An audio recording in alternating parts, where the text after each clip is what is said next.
He survived his parents' divorce, his mother's premature passing, and one of his best friends dying in front of his eyes. And after 2 attempts, he finally kicked alcohol and came out on top stronger than ever. And ladies and gentlemen, this is none other than James Hetfield, the head of Metallica, one of the most successful bands in the history of music. Stay tuned to find out exactly how James did it. And ladies and gentlemen, if you want to get access to a free video training showing you how to control your drinking without AA or willpower or therapy or anything like that, then please click the link in the description. There'll be a training video there that really shows you how to apply something called first principles thinking so you can get immediate control. So if you want more details, click the link in the description, and now back to the video. So, James Allen Hetfield was born in Downey, California in 1963. His father was a truck driver and his mother a singer. His parents divorced when he was 13 and his father left without saying goodbye. And sadly, his mother died of cancer shortly after. The young James then moved in with his older half-brother. From an early age, James showed an inclination for music. He started learning the piano when he was 9. This was soon followed by drums and finally guitar. As a teenager, he played for a few bands. Now, in October of 1981,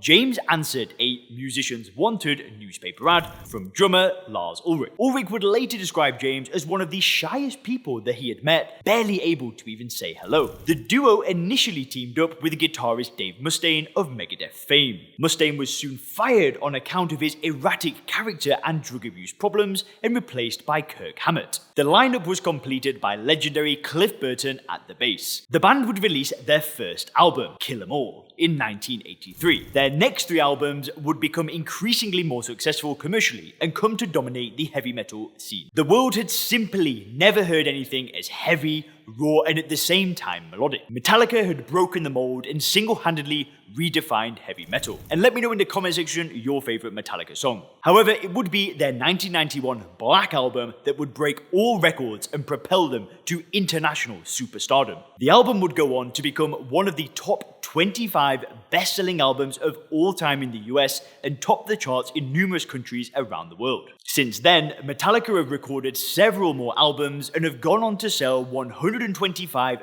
million records worldwide. Along the way, they've collected more awards and nominations than we could even list here. Now, as you can imagine, all this success has made Hetfield a very, very wealthy man with an estimated net worth of $300 million. Now, what about James's addiction?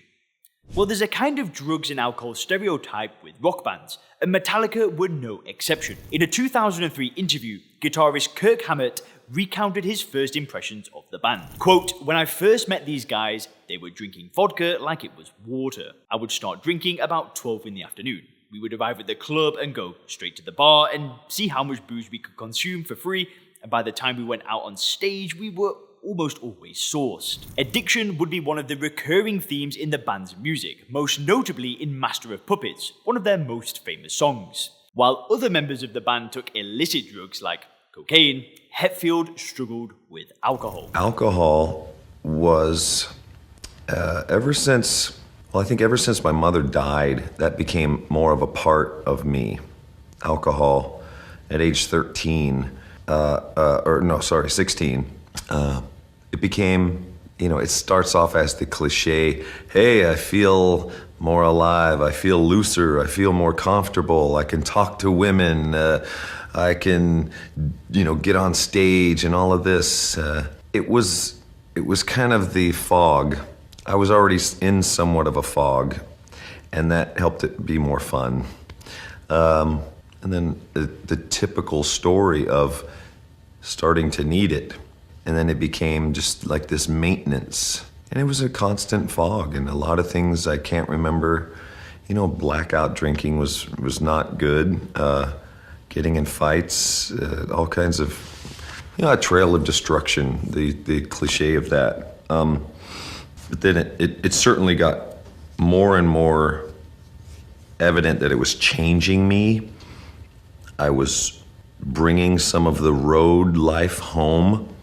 And now I had a family and children, and it certainly wasn't a good combination. Now, in July of 2001, the band's official website announced that Hetfield had checked himself into rehab to, quote, undergo treatment for alcoholism and other addictions. The move forced the band to indefinitely postpone their scheduled tour and pause the recording of their new album. For a while, their very existence seemed uncertain. Now, while in rehab, Hetfield was forced to deal with two of the biggest tragedies in his life. These were the premature passing away of his mother when he was only a teenager, as well as the death of Metallica bassist Cliff Burton in 1986. Burton had sadly died when the band's touring bus skidded on the street and rolled over. He was crushed in front of the rest of the band's eyes. In a 2016 interview, Hetfield had this to say: "We drank a lot. And then when Cliff passed, it was doubled, took twice as much to stuff it down. And I never ever really grieved. We just went back out, started touring again, and that was supposedly the remedy to shake it off and to get back on the horse, all the cliches. But you know, when I was in rehab in 2001, they said, you gotta hang out a couple more weeks because of the grieving. There's your mum and Cliff, the two people that you have never been able to grieve around. You gotta do some work on it." So that's exactly what they did. Now, Hetfield's stint at rehab and subsequent recovery would take longer than expected. He finally returned to Metallica 9 months later, in April of 2002, at which point the band resumed recording right away. To ease his transition back into work, Hetfield initially had a strict 4-hour-a-day schedule from noon till 4 p.m. Now, Hetfield would go on to enjoy almost 2 decades of sobriety. During this time, he was very open about his past addiction struggles and talked about them on camera on a number of occasions. And, the drink, the chick, the whatever was always a quick fix. Do you miss it? Well, if I want to miss it, if I feed the dog that says, "This was so great, remember this?" Or if I feed the dog that says, "Dude, look how great your life is right now. Look at the crap that you used to be in."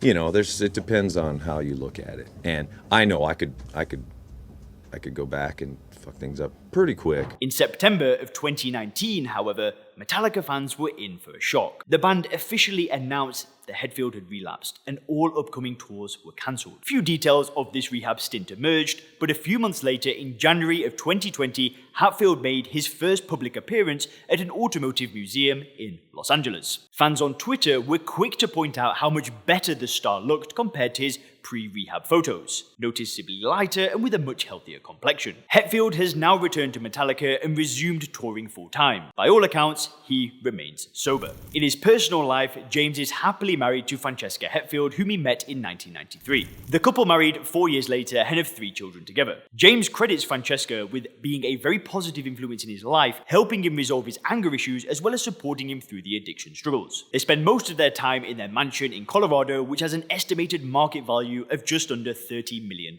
Aside from music, his big passion in life is cars, and he is the proud owner of a large collection of vintage automobiles.